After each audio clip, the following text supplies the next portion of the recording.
HRN listeners. As we celebrate our 15th year, we are deepening our commitment to giving voice to the next generation of food systems storytellers, and we need your help. Our internship and fellowship programs help activate new possibilities for underrepresented and underestimated young people through experiential journalism, audio engineering, and production training. Through these unique programs, HRN helps food equity stewards build essential workforce readiness skills that expand their potential and foster economic mobility. Please consider supporting these critical programs. And with a minimum donation, you can be entered to win a dinner for two at an amazing restaurant in one of 8 cities and tickets to a concert at a great venue in one of those cities.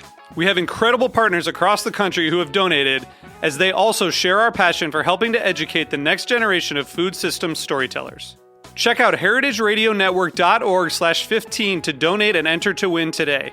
That's heritageradionetwork.org/15 to donate and enter to win today. And make sure you donate before March 31st. Thank you. Today's show is sponsored by Bob's Red Mill. With natural foods, they support organic, vegan, paleo, and gluten-free lifestyles. Learn more about their commitment to good food for all at bobsredmill.com/podcast. You're listening to Heritage Radio Network. We're a member-supported food radio network broadcasting over 35 weekly shows live from Bushwick, Brooklyn. Join our hosts as they lead you through the world of craft brewing, behind the scenes of the restaurant industry, inside the battle over school food, and beyond. Find us at heritageradionetwork.org.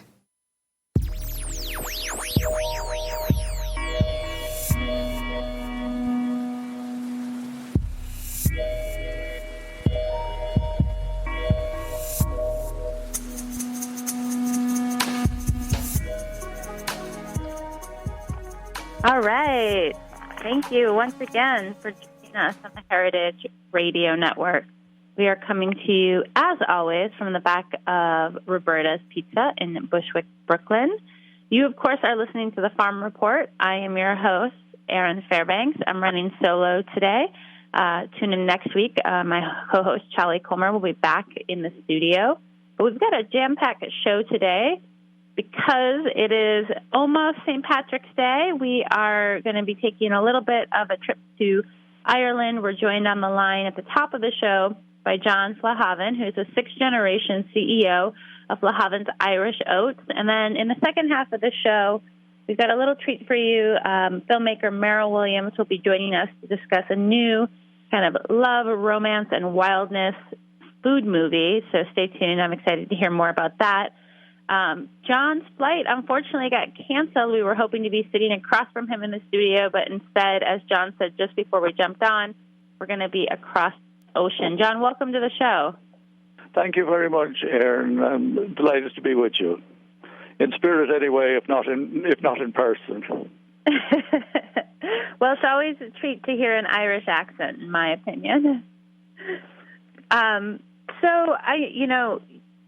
Flahavan's Irish Oats is one of the most recognized and beloved brands in all of Ireland. You guys have been doing amazing work for, as we said at the top, over 6 generations.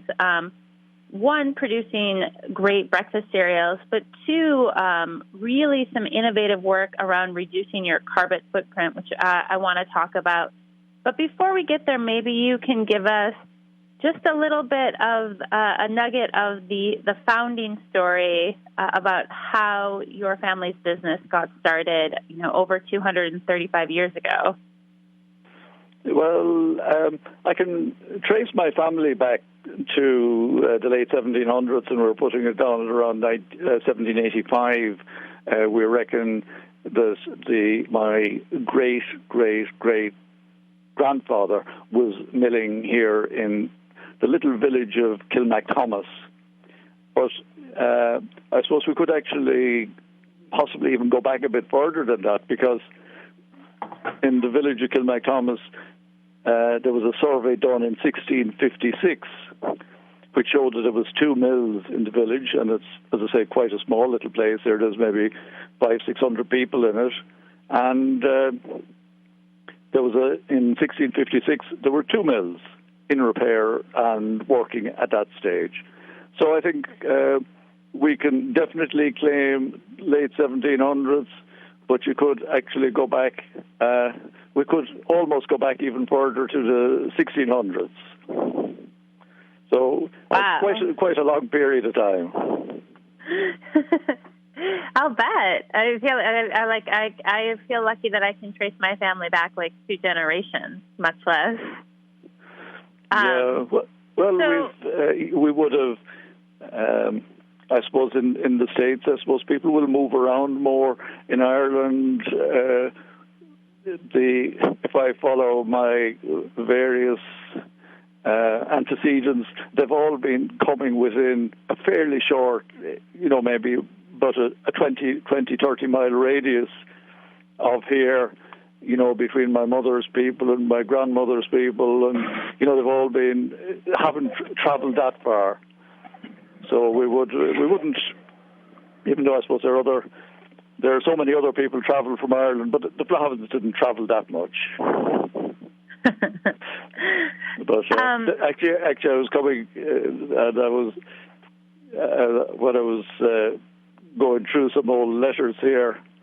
I found a few letters from the States, and I'm not quite sure, from a fellow called Matthew Kelly up in Chicopee Falls in Massachusetts, and he was writing to my great-grandfather, a man called Thomas Flahavan, and he was writing to him in the 1860s. And it's actually very interesting because he was, this man was in Massachusetts, was talking about the start of the American Civil War. And he was talking about the rebels taking Fort Sumter, and the boys of Massachusetts going down to protect Washington, and I think talking about the Southerners were going to come, and they intended to go and tar and feather the president. So it actually got a full flavour of the whole American Civil War from these particular letters. So it's very interesting. That is just amazing. It's kind of wild to think about, a business that has been, I feel like oatmeal is a thing right now that feels both new and old.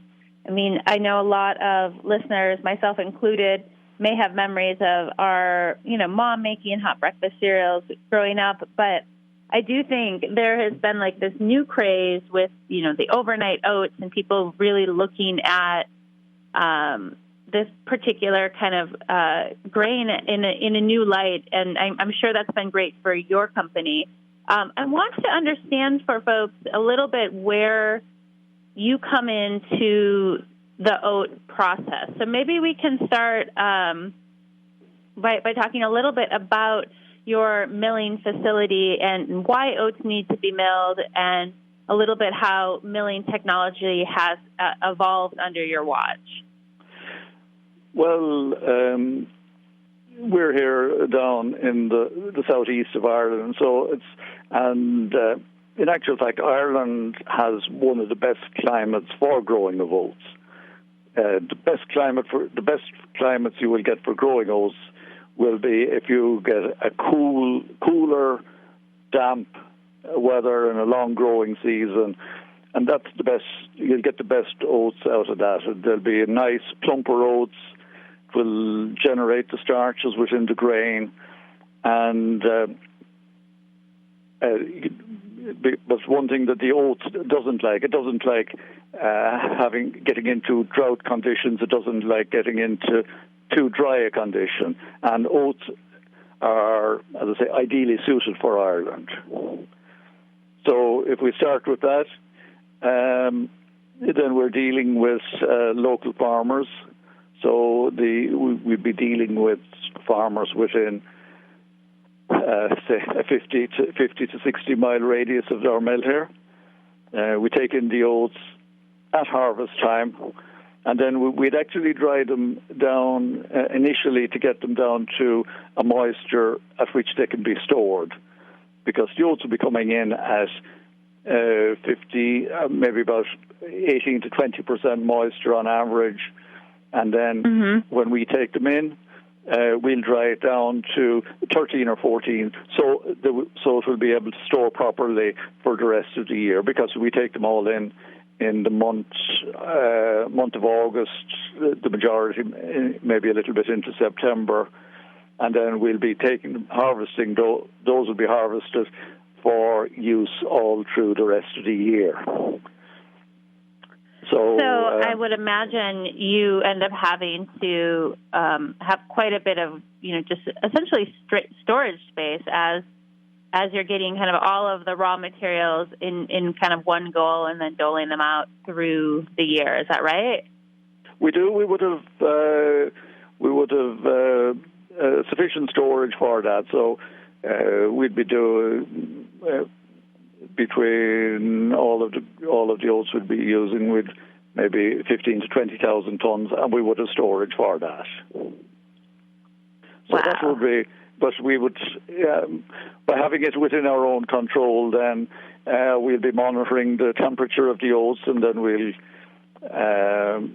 make sure that it doesn't heat and that we keep it right. So from there, when you so you have the harvest, you're coming in, you're reducing the moisture content so that they are, stable to store, and then they're going from there into the milling process? We keep them, well, we have two separate areas. We have our storage areas just a little bit away, and then we just take it down in trailer loads, and we bring it into the mill. But when we're bringing it into the mill, we have sort of a kilning or roasting process. And that will we'll use that to bring the moisture down again. So the moisture level that we'll be bringing is in from our storage area, maybe 13, 14%, and then we'll bring the moisture down to around 10% for the milling process. So we bring it into these big vessels, we roast the oats, and that will bring it down to 10% or maybe a little bit under it.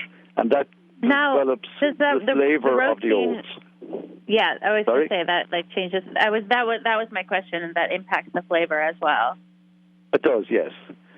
And we do it, I suppose, a little bit different from the way a lot of other people do it. We actually roast it with the shell on the oat. Now, I'm not quite sure. I suppose, just to make the point that one of the major things that we have to do then after that is to take the shell off the oats, because the oats have a shell or a husk which is actually quite hard, but it actually detaches reasonably easily. If you take the outer section of your wheat or barley, it's actually more or less glued onto the grain. So you have to break down, or you have to use an abrasive to get it off, but to get the bran off.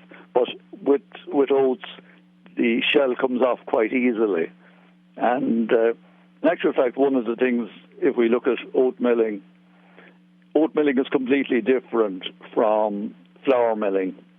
And, a lot of people would say, they might think that oat milling and flour milling are some way similar, but there's actually very little similarity, because in flour milling you're actually breaking down the grain all the time, and you're getting down to a smaller and smaller particle size. When we're milling oats, we're trying to keep the kernel intact, so we want to keep the kernel, or the center of the grain, intact at all times. And then if you look at the milling process that we use is much more similar to rice milling than it is to flour milling. Because in rice milling, you're taking a kernel, or you want to get a good kernel out of it. And like if you're a grain of rice, you want to get the kernel. With us, we want to get the kernels as well. And if we get breakage or anything like that, that's a waste to us.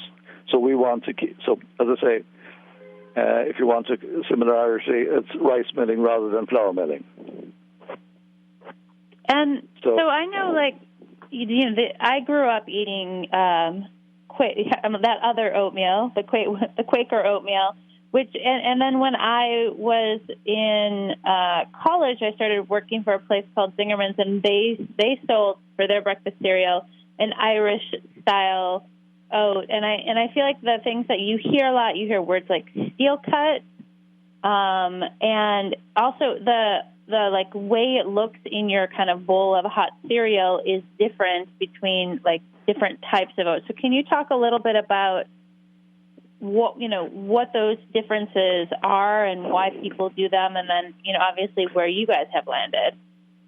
Well, I suppose if you look at the steel cut, and that's one that's I suppose there's a lot of Irish oatmeal will be has been in the steel cut type of oatmeal. Steel cut is where you take, when we have the kernel of the grain, the kernel or the groat is what they call it. If you take the kernel and chop it into smaller pieces, that's what's called steel cut oatmeal. So I'm taking, like, if I were to imagine essentially like a grain of rice, but like it's a grain of oats, and then I just kind of slice it, like chop it up. If you chop it up, if you take a grain of rice or a grain of oats, the kernel of the oats will look like a grain of rice.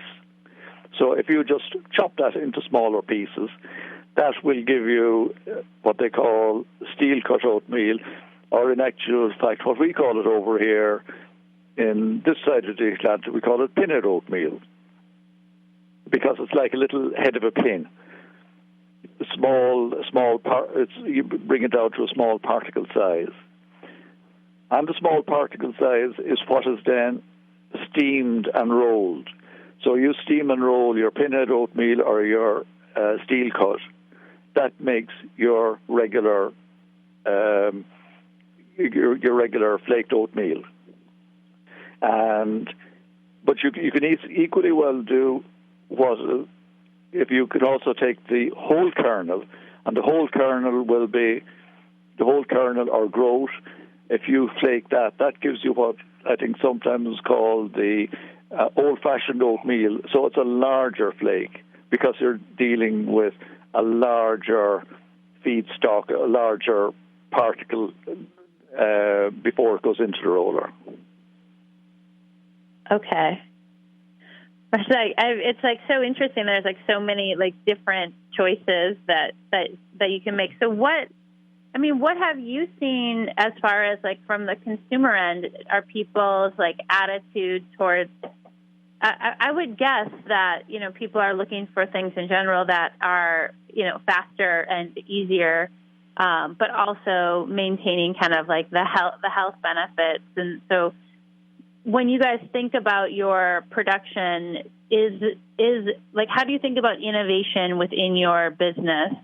If you're going to keep the product the same, if you put out new lines, like what does that look like for a company that has such a long history? I'm sure there's been a lot of experimentation and trial and error, but maybe that's not really the direction that you're interested in going, or maybe innovation happens in a different part of the business. No, we actually, we do. We're involved in a lot of innovation, and we're doing anything involving oats, we're interested in it.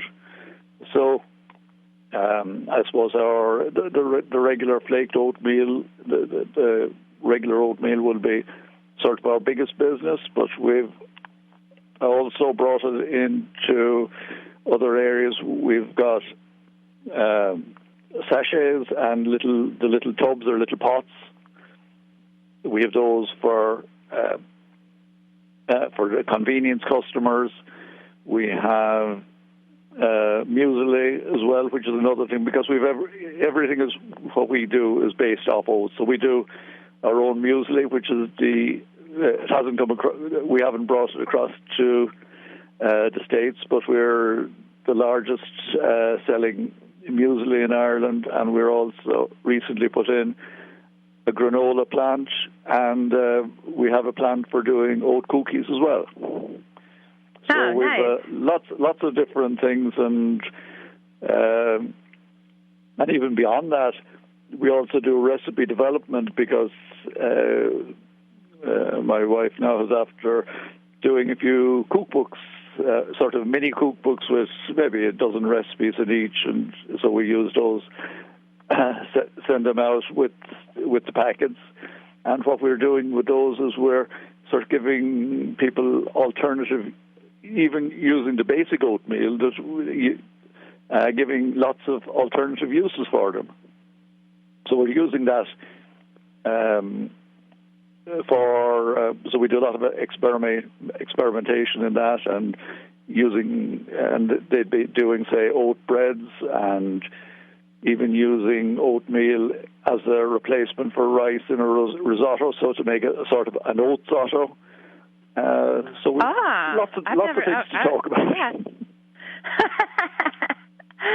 I mean, I'm a big fan of savory oatmeal. I feel like that's my kind of go-to diner order is a bowl of oatmeal, hold the sugar and the raisins, and put an egg on top of it. But I got to tell you, I get a very strange look from my waitress. Yeah, no, we've used that, and we would be recommending it for, say, with coating products, say fish, put some oatmeal on it. The oatsotto, we have a recipe for that using, I think it was a chicken and butternut squash and various things like that. So we've all these different things. And actually one area, we're just started selling a bit out there of recent times. In the past year or two, we've started selling a little bit of oatmeal out to South Korea. Oh, wow. And the person that was selling it out there now, she's a Korean lady, and she was saying that she was in a school over there where they were serving the Flahavan's oatmeal, and they were serving their oatmeal with ginseng, garlic, and chicken. You know what? That sounds delicious, honestly. So, all right. but you see, it's different. I think they've a bit like yourself. They've very much into the oat sourcing. Now, you had mentioned that you guys have kind of a regional sourcing. So, how does it work when a farmer wants to grow for you, with you? Do you own the farms as well, or is it a separate kind of system? No. We would. Could I move to Ireland to become an oatmeal grower for you, or how does that end of things work? Well, we would be using local growers, and I was just there's some of the people now, and I don't have all the records going back the years, but I was looking up some of the records going back about 100 years, and there's one chap I know that we're dealing with at the moment, and we've also dealt with his father and his grandfather as well. So we've been dealing with a number of these. We would have been dealing with them down through different generations. We don't own. I have a small bit of land myself, but it's only it's only sort of hobby farming rather than getting involved in it as a serious business. So it is 99.9% of it outside farmers. But farmers we would have been dealing with over the years, but we give them a contract, and we'll also give them a premium over, like oats would be sort of a minority grain over here. There'd be more wheat and barley grown, so we'd give them maybe a number of euros over the price of feeding barley or feeding wheat. So depending on the year. but we would be paying a premium to the feed grains. So I was wondering about on the agriculture side, do you guys do any research and development around the kind of genetics of the oats or growing practices or, interventions around, pests? Do you get involved in that end of things or not really? We would be quite close to the farmers, all right, so because we would be dealing directly with them, but we don't sell them seeds, or we don't sell fertilizers or any of the chemicals or anything like that. So we would be just solely purchasing from the farmers. We would be agreeing with them the varieties that we would use, and one of the varieties we use is a variety called Barra, which would be very specific to the Irish climate, and it's one that I think is probably a bit unusual as well, insofar as the same variety has been in use since, that you have all the seed companies and they'll breed different seeds over the years. Yeah.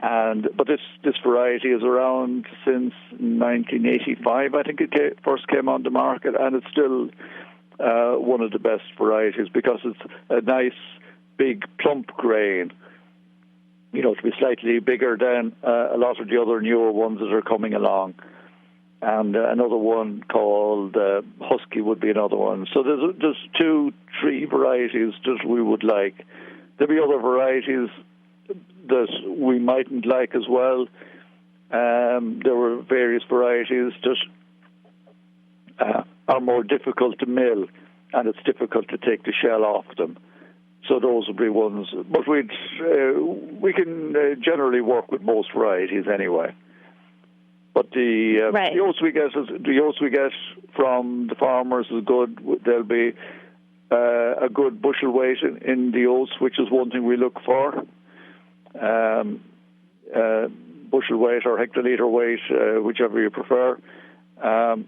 If you get a high bushel weight, that means you can get a good yield from the grain. So typically you'll get maybe around 60% of the weight of what you take in will be used as finished product. So if you got in 100 tons of grain at harvest, you'd expect to get maybe 60 tons out of that. So the balance then will be your moisture losses, dust losses, and also the husk of the grain, the husk or the shell. Right. Oh, no, that's interesting. This is like when I go to the grocery store and try to pick out a lemon, and they all look the same, but then you pick them up and some of them are just going to have more juice. You can tell because they're heavier. John, we are going to take just a short break to hear from our sponsor. When we come back, I want to talk a little bit more about some of the work that you guys have been doing around renewable energy. So hang tight. Okay. We're going to hear a quick word from our sponsor, and we'll be right back. Thank you, Erin. Bye.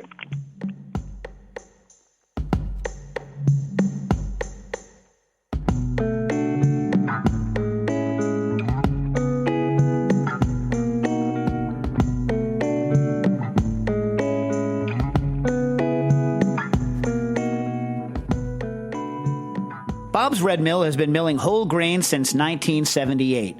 When you mill whole grains, you get all 3 parts of the seed. You get the bran, the germ, and the endosperm. The germ is only about 2.5% of the kernel. It's actually the sprouting section of the seed, what's going to grow into a plant. It's usually separated during milling process because it contains most of the fat and therefore has a shorter shelf life. So what you want to do once you buy whole grain flour is keep it kind of wrapped so that oxygen can't get to it so it doesn't go rancid. But the good news about having that fat is that it has a lot of flavor. If you want, you can actually buy the wheat germ, for instance, and add it back to flours. But if you buy Bob's Red Mill product, it already has the germ in it, so you don't have to. Learn more at bobsredmill.com/podcast.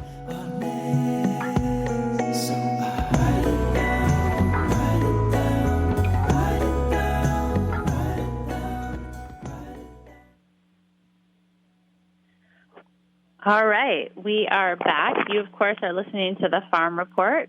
We are on the line with John Flahavan. We are talking oatmeal, wonderful oat recipes, oat growing processes, milling. But now I want to talk about the other pieces that are kind of making your business particularly interesting, especially for this program. And I'm wondering if you could share with us some of the spaces that you guys have created some interesting stuff around renewable energy, around reducing your carbon footprint, and why this is important to you. Well, I suppose one of the things we have three main planks to our renewable energy, and number one, I've been talked there a number of times about the oat husk and the oat shell. But one of the things we do with that is we use that as a fuel for our boiler. And in the milling process, we use a lot of steam. So we use the steam for drying the oats in our kiln, so where we're roasting the oats. So we use that's done on a steam heated facility. When we make the oat flakes, you have to steam the oat flake before you roll it. And then when you're drying and for heating the offices and factory and all that. So we use actually quite an amount of steam. But we put the husk from the oat goes directly to our boiler, and that is the fuel that we use. So completely renewable, and the more oats we produce, the more oat husk we produce, and we have more energy from that. So that's a thing that we've done, and that boiler went in 1994. So I think we were probably ahead of most of the people who are talking about renewable energies. And if we look at that, when we were working on that, there was only one oat mill in the world that we could find that was doing a similar process, that they were using the oat husk for their steam requirements, and the only people we could find that were doing that were a mill in the South Island of New Zealand. So I think we were quite unique in that. Yeah, I'll say, and it was nice from a transportation standpoint too, right? It's like everything is right in one spot. Yeah, it's just a single conveyor down into the boiler, and away you go. So that's from our heat energy, and then for electrical energy, this year on the same site, we've always been on the same site. And if we went back in the years, go back the centuries, we would have had a mill wheel. And in the 1930s, the mill wheel was taken out and a water turbine was put in. And the water turbine is now generating electricity. So we've got the electricity from the original mill stream, and that's the mill streamer. It's like a canal or a channel that was dug out of the side of the valley, and it brings the water along at a higher level. And when it brings the water along, it gives a head of water, so the pressure of the water then is able to drive the turbine, and the turbine in turn drives a generator, and that gives us electricity for the mill. And because it was actually, I suppose, the mill is using a lot more electricity than it ever used in years gone by. What we've also done on top of that, we've put in a wind turbine, which is directly connected back down to the mill it's on a little hill just behind the mill, which unfortunately I happen to own the bit of land on which it was being put as well. So it's just directly connected back to the mill, and that gives us more electrical energy. So if we take the total kilowatts of energy that's required within the plant, I reckon that we're probably about 60% of our total energy, that's including electrical energy and heat energy, is coming from our own generated sources. So it's, I think it's quite an achievement for any company. Yeah, well, I mean, I think it's like that's again what I was talking about earlier in the show. It's interesting because I feel like oatmeal is this thing that feels at the same time very old-fashioned, but also because of work like this around the production end, but also just the way we're rethinking from like a recipe standpoint and how people are eating and engaging with oats. It also feels new and exciting. And did I hear correctly that you guys were recently was it voted one of Ireland's favorite food brands? Is that right? That's right. Just happened there recently as well, and we've actually, there was some green energy awards there last month, and we were the only company to go away with 3 awards, I think, for the green energy in food and drink, and sustainability, and for medium-sized companies. So we were the only company to come away with 3 awards out of it. So we're actually, I think we're probably ahead of our game in a lot of these situations. Well, I think it's definitely been great to learn a little bit more about the operation. I know we've been seeing a lot of really exciting grain work here in the Northeast and across the U.S.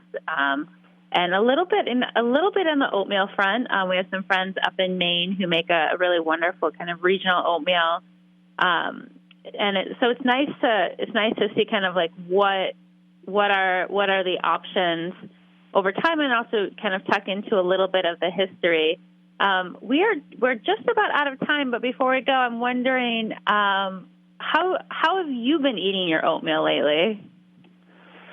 Well, I have oatmeal, let's say, every day, and so I soak it overnight, and I suppose it mightn't be exactly how all the purists would do it. A lot of people will use the stove, but I generally use the microwave. But what I actually like to put in mine is about once a week or so, we'd put a jar of raisins into the fridge, and I'd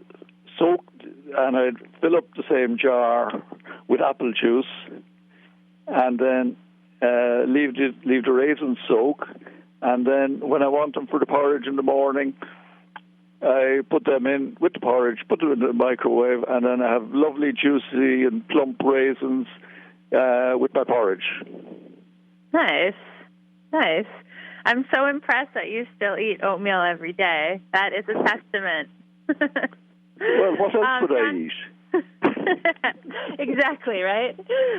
Thank you so much for joining us this morning. It's been a real pleasure learning more about the business. I know, folks, here in the U.S., if you want to check out their products, learn a little bit more about the history of oats, and kind of get some pictures of some of the stuff we talked about on the show today, you can find them at www.flahavans.com. That's FLAHAVANS.com.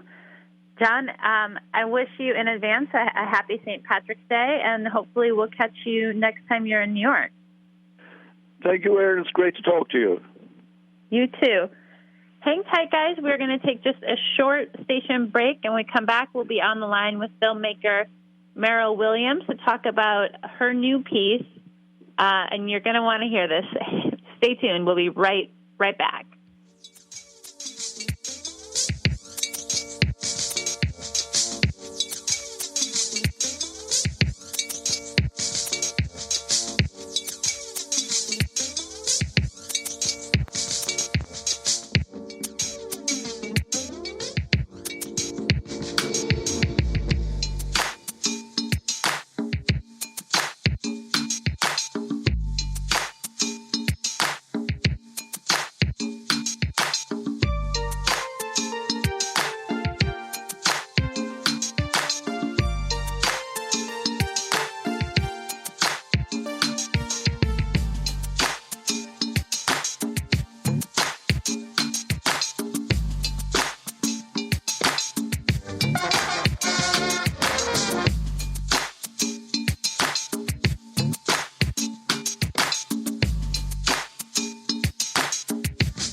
my kind of way.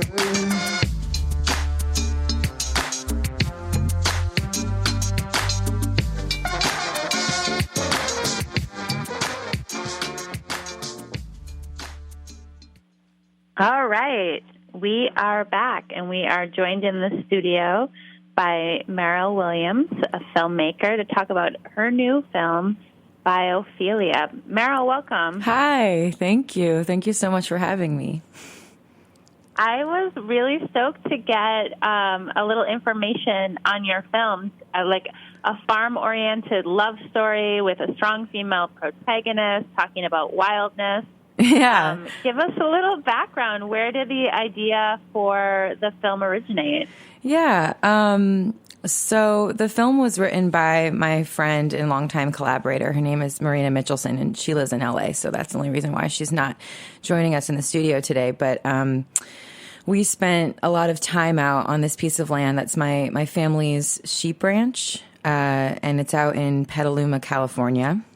I got married on the land there a couple years ago, and it's been in the family for years, and my husband's dad still tends to the land and the sheep out there, and every time we go out, we love to go out to the land. And so for the wedding, we were both out there for a good while just preparing, and both of us have a love for food. I actually worked at Roberta's for a long time, so you're stationed well, and it's like coming full circle, right? Yeah, it's like coming full circle. You know, I'm just like remembering the times I was like singing bluegrass here on a late night when you were still getting your programming started, and it's so nice to be here. But yeah, just a real love for food. Worked at Roberta's for a while I was acting, and Marina also lives a bit of a double life as she co-owns a cafe and art space with her family in LA, which is the reason why she moved back out to LA. And yeah, so we both have always cooked together and, you know, met up over farmers, you know, at the farmers market and gotten what we wanted, and to make a great meal together while we're making, you know, things and trying to nourish ourselves in this way. And then we were out on the land, and my sister-in-law, Sarah, and her boyfriend, Sam, were coincidentally going to be, the timing worked out that they were going to be right after the wedding moving in there to make a go of farming on the land. They both have agricultural degrees from NYU. And they started this internship first to get some groundwork into their, you know, farming education, which, as far as our conversations with a lot of local farmers and just farmers in general, we've learned that that's so important. You know, just going out on your own is just not really advised. And the internship kind of fell through too soon into it. And so they landed on Rocky Canyon Ranch, which is where we're going to be shooting the film. And that's this piece of land I'm talking about in Petaluma, California. And they just didn't get to garner enough, you know, education and support that they would have. And so they were there and trying to make a go of it on their own. And it proved to be extremely challenging and hard. And, Marina and I also, just being out there, got to talk to a lot of people in the family. There's a long tradition of farming, just in that area, and also in the family, friends of the family get-togethers where there's lots of farmers at the table.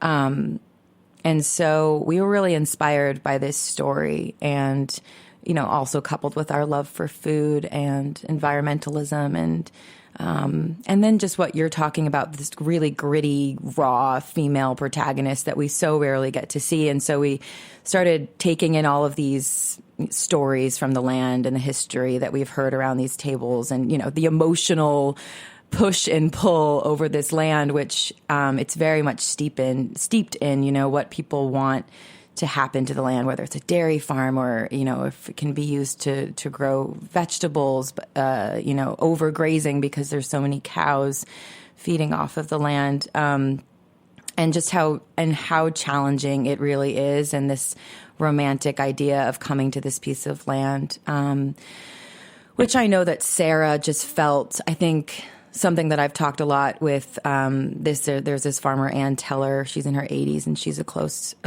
friend of mine through James, my husband's grandmother, and she just talks about young farmers and how there's such little access to land these days. And I think just because of the prices going up and what's happening with the land, and Sarah felt like she had this piece of land, and so it would be silly of her not to try. But we were so inspired by just how freaking hard it is, and also the ranch specifically, the time we spent out there, it's extremely remote. So it's in Petaluma, in this whole farming community where there's a lot of sheep farms. But when you get to the road, it's on this road called Chileno Valley, which is beautiful. It's rolling hills and landscapes where we're shooting. And you have to then drive down about a 20-minute dirt road even to get to the property. So you're about an hour away, from just any sense of community.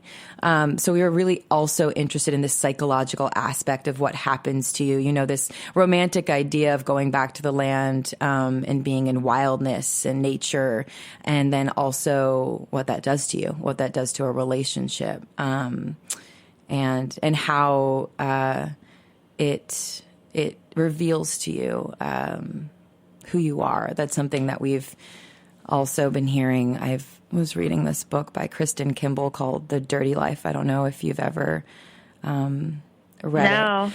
It's this really cool book that Sarah recommended, lots of farmers recommend. I mean, I think a lot of farmers read it and think, oh God, it's nice to read a book, and it's not like only romantic. It's actually really funny, and it's a lot about the challenges of this farmer, Kristen Kimball, and how she left the city and started this farm called Essex Farm out in upstate. But there's this part where she talks about just, whether you like it or not, like working alone in nature with yourself and trying to grow things and trying to actually do this thing called farming will reveal something about yourself to yourself.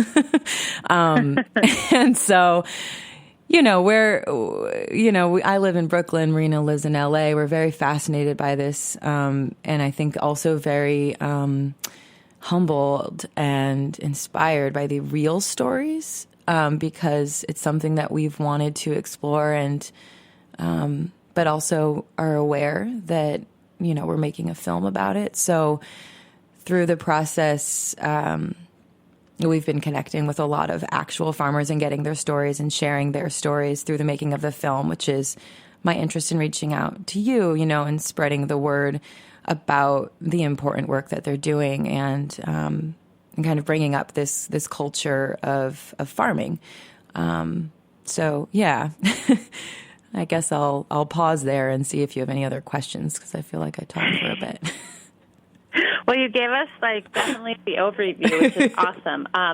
We are just about out of time, so I want to make sure that people know how to follow the work. I know that you guys recently went through your first round of crowdfunding, which was successful. Congratulations on that. Thank you so much. If folks want to kind of keep in touch, you have a website, biophiliafilm.com.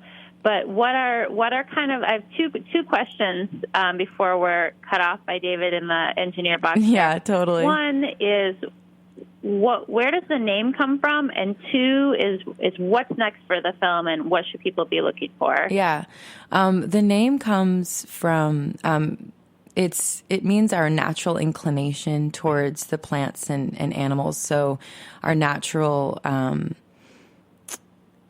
attraction to the land, and our relationship to it. So it's inspired by that. There's many definitions of the term, but that being the inspiration for the title, and also just very much the undercurrent of the film.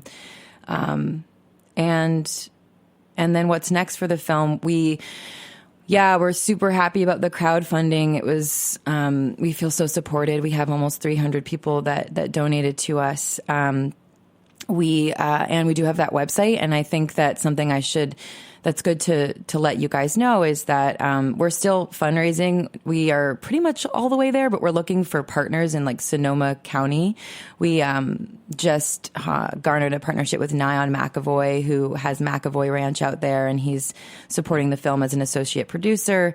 We're looking for any kind of local businesses that want to get involved, and anyone, if they want to support the film, can go on our website, and there's still a contribution link there via PayPal, and all donations are tax deductible. So so still getting all that support up until April 15th, and then from there on out, you can go to the website, and all of the information will be there. There's updates, and Instagram, and is a good way to follow us at Biophilia Film. We're constantly putting up updates and about these farmers that we're connecting with and these herbalists. I am going to be playing an herbalist, so that's another part that we're investigating and educating our viewers about. So if you're interested in any of that, you should come check us out. We're constantly sharing and very inspired in the roots of the film, so constantly sharing all of that stuff if you're interested in it. Awesome. Meryl, thank you so much. I cannot wait to watch the film and wish you luck in the interim. It sounds like you guys have bitten off a very big and exciting project. So yeah, we're super you making it through that first round. Yeah, and I guess just female filmmakers. I guess that's the last thing I should really say is we're, and female farmers. And those are two big things that we're promoting and want to, to uncover to the world and make those stories heard. So that's super important to us. And thanks so much for having us on. It means everything. Awesome. Cool. All right, guys, check it out. You heard it here first. Biophilia. It's biophiliafilm.com. Big thanks to John, my guest from the top of the show. Eat your oats. Watch some good female filmmakers in anticipation of this amazing film by a group of wonderful women doing some interesting stuff on agriculture. And keep tuning in to the Heritage Radio Network. As you know, this show is available for free, like all 34 of our weekly shows. If you found us on iTunes, please leave a review. We'd love to hear from you. The reviews really help other people find the show. We are, of course, a 501c3 nonprofit, and every dollar counts. So if you have a few bucks to give, visit the website, www.heritageradionetwork.org, and throw a couple bucks our way. We've got some great T-shirts and other gifts for you there. Or just sign up for the newsletter. Keep in touch with us. Would love to hear from you more. Thank you so much for listening. Stay tuned in.